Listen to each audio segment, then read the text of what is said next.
And we are now recording. This is the last week, Advanced Tactics of Atomic Habits. For me, this has been a good book. And I think this, as I mentioned just briefly, this last section has been probably one of the best sections since I've been through some of the basic ideas of habit creation and process before. Some of the chapters going back into some of the identity and how to stay motivated was very valuable. What was one of the standouts for you? Out of the first chapter about, basically genetics and when they matter and when they don't, um, it allowed me to let go of some of my preconceived ideas about like what I was built for and decide how to maximize what I have and pick habits that fit what I'm good at. Um, like specifically when it comes to, nutrition, eating, um, I'm not so good at always being regimented. So, like, I discovered early out that like my fitness pal was not for me. However, I am good at knowing what I like to eat and making it really good. So I've with my as my habits of eating have changed, I've really focused on making my food really good and making it something that I want instead of fighting my essential nature of weighing and measuring and counting. Like I don't know if that was ever going to be a habit for me, but certainly thinking about eating good quality food has become absolutely a habit. So I went with my strength. Good deal. Good deal. Yeah, I like the idea there of um, finding your role and what do you do better than anyone else. Yeah. And I like the um, uh, kind of the idea there that if you don't find the game that you're really good at, make your own. Right. Kind of my corollary is if you're not very good at the game, make your own rules. Well, that show, gosh, I can't remember the name of it, but it was about Francis Underwood being the president, House of Cards. And he says, if you don't like the way the table's set, flip the table. Yeah, Right. I love that idea. that's not cheating, it's adapting. Exactly. Yeah.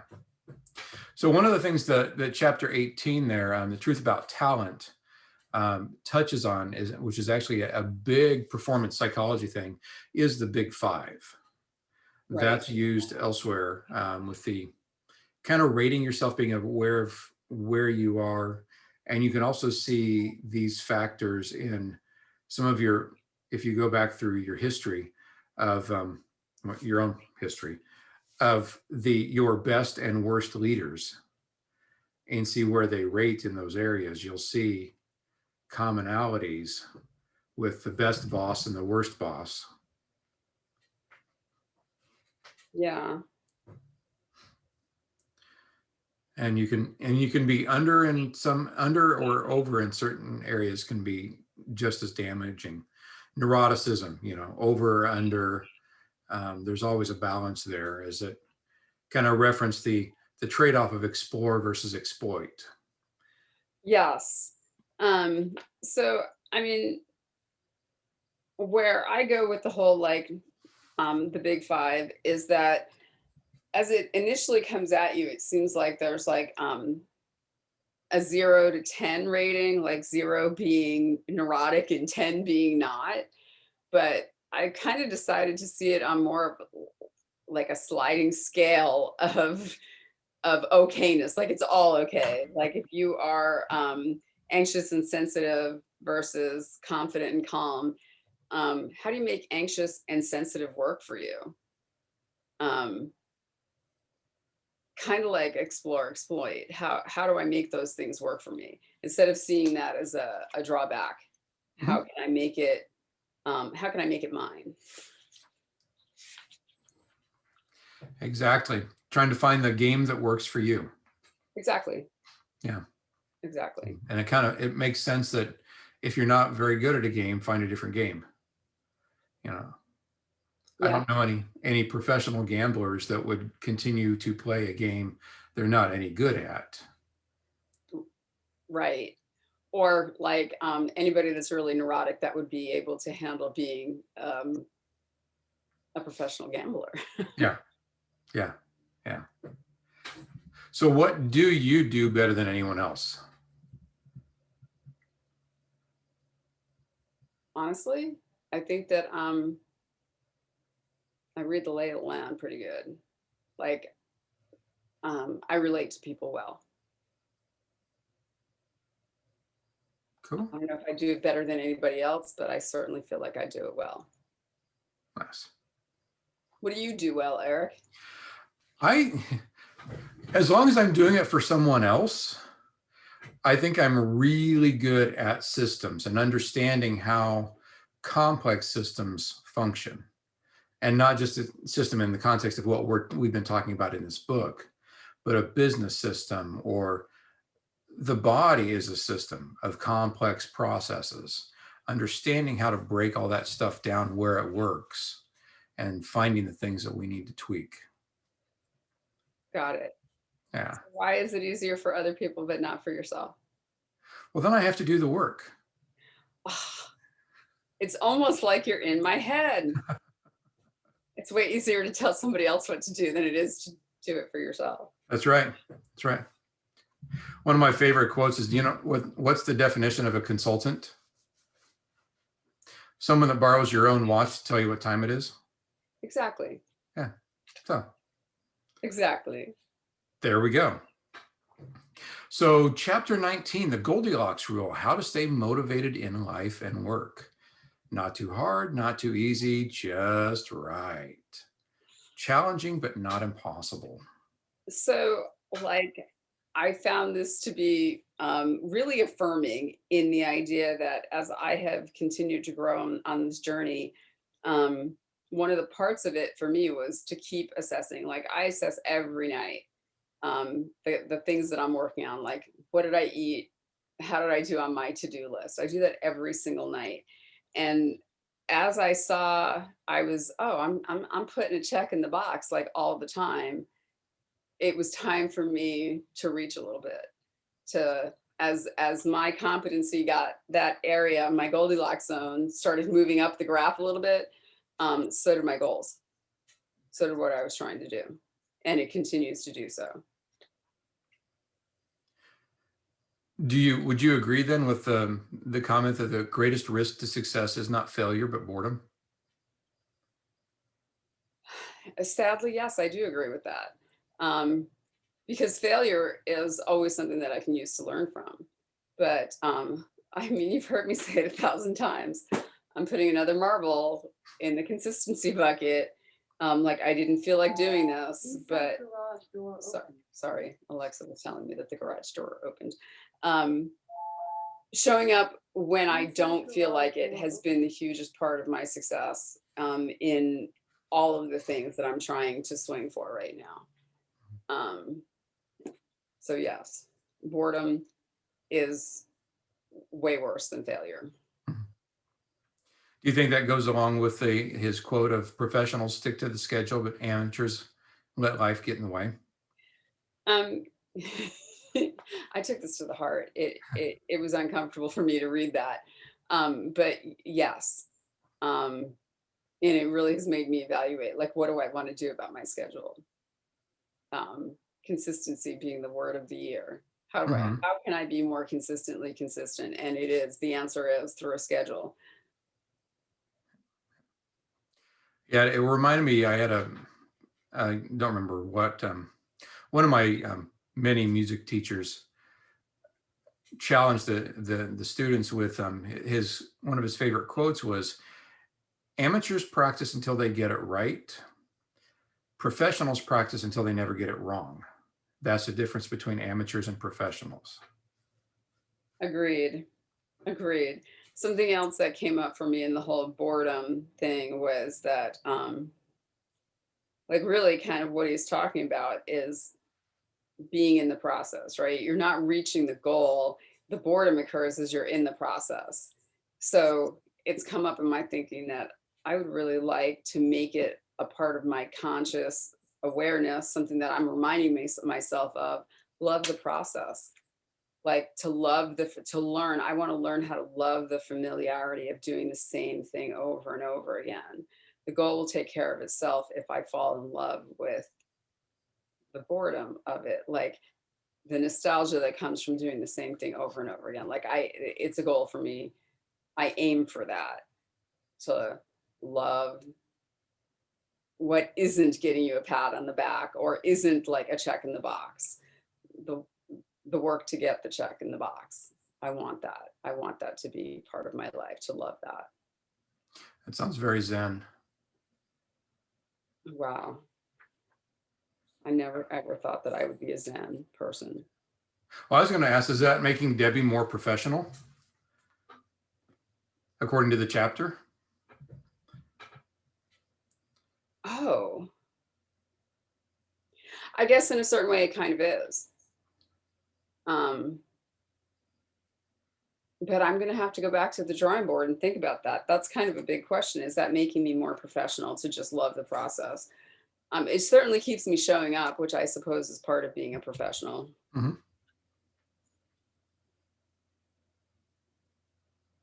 Indeed. That's a cool idea. I like it. And a new identity. Right. Yes. Well, like, coming up to the other book that I'm reading, The Big Leap, talking about like upper limit problems, where you have reached the end of your upper limit, and how that relates to identity, and how all of this plays in the same pool. Yeah, changing your identity. Yep. Yeah. How long can you stay in the zone of genius? Well, I mean, the goal is like forever, right?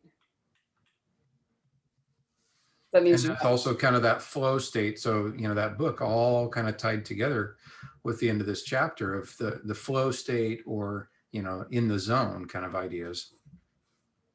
right.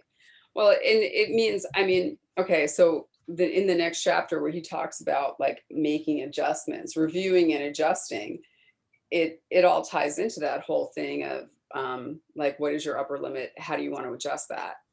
And the way that you do that is by reviewing what you're doing and seeing what your success is and seeing if you're ready for the next level of adjustment. Or have you fallen into complacency and your habit has become less than what it used to be? Mm-hmm. And to do all that, we have to track the things that matter. Right. And if you had said any of this to me, even a year ago, I would have fallen back to that idea of like, I want to set up a system so that I can check out and zone, just skate. But now, like, the idea of just skating is so foreign to me, because I do keep assessing and I do keep adjusting and I do keep growing.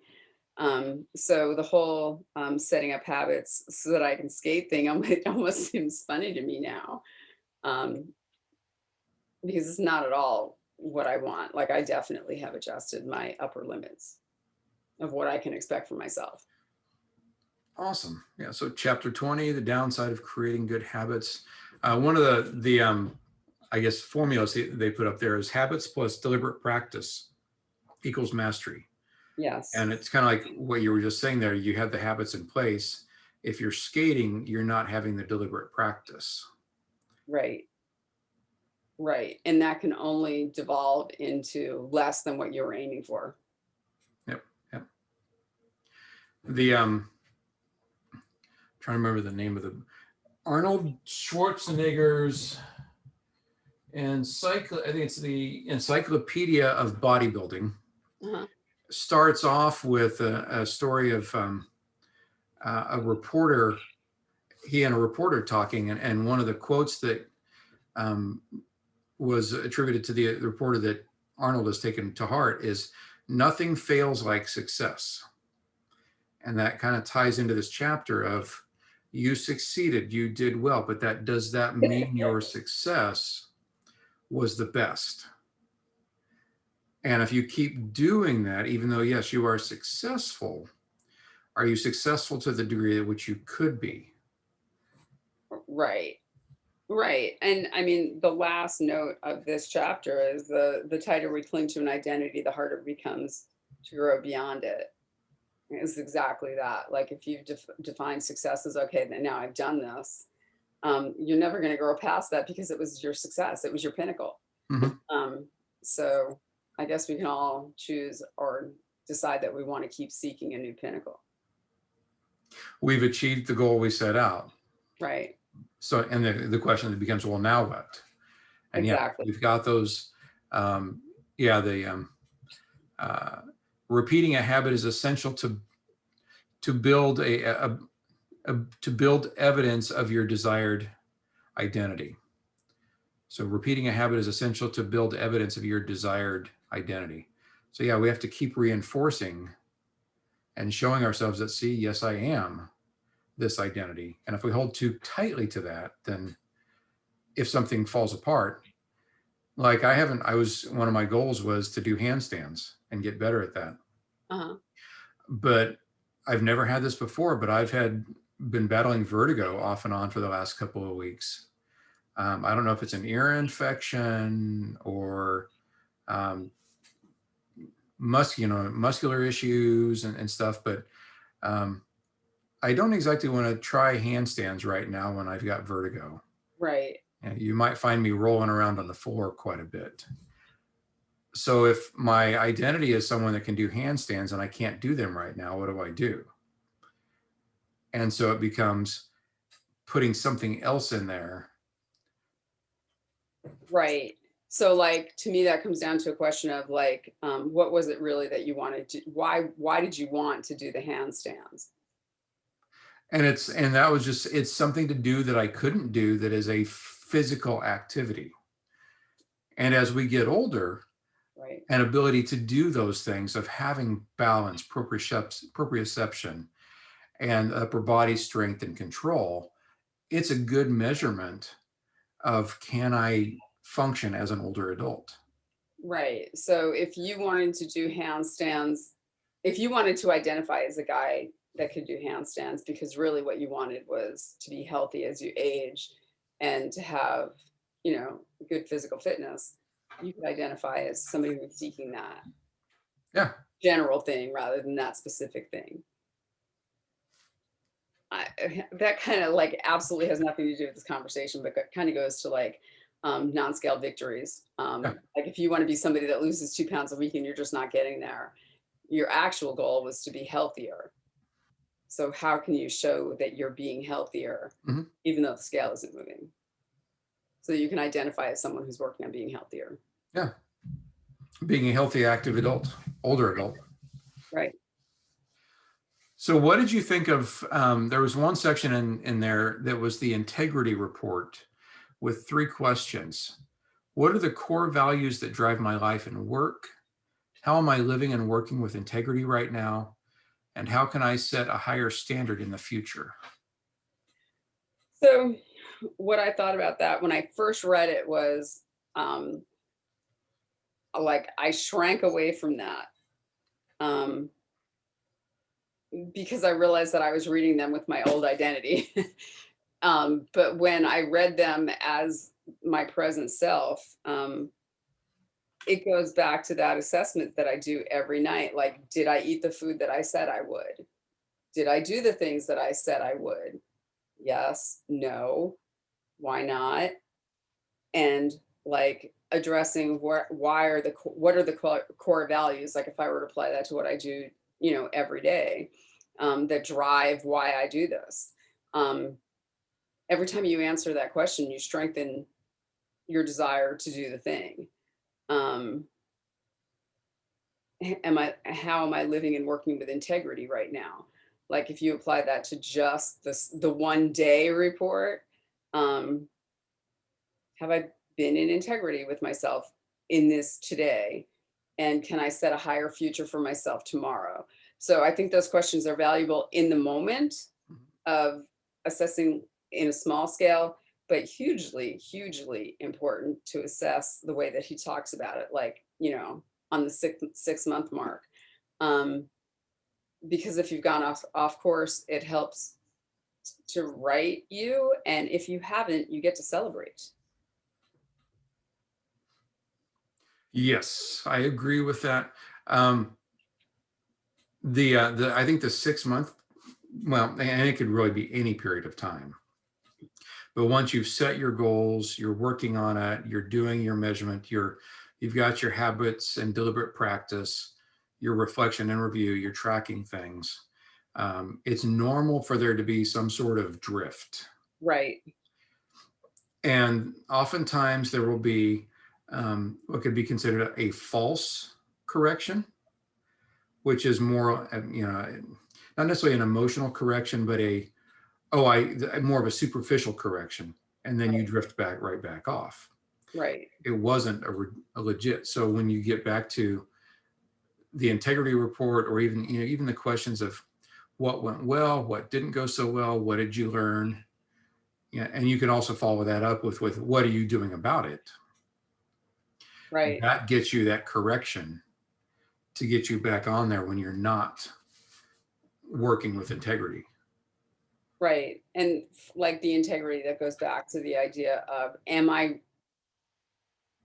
are my actions proving what my intention is? Because you can say what your intention is, but your action always shows you what your intention is. So if that's not an integrity, you need to figure that out. Yeah. Good stuff. Indeed. So the last question is that there's the conclusion, the last chapter there in the appendix as well. The secrets to results that last. What would you say to someone that is considering reading this book? What's the benefits of reading this book?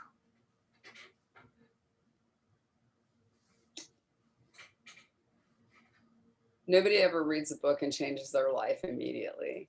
That change happens a little bit at a time, and a little bit at a time, and a little bit at a time, until at some point the tipping point comes and you're a completely different person at that point in your journey than you were when you started. And I have never ever in my life, I mean, you met me when I was not this person. I was never ever the kind of person that believed in myself or believed that I could affect change in myself. But I started to take on the idea that other people believed it. So maybe it was true.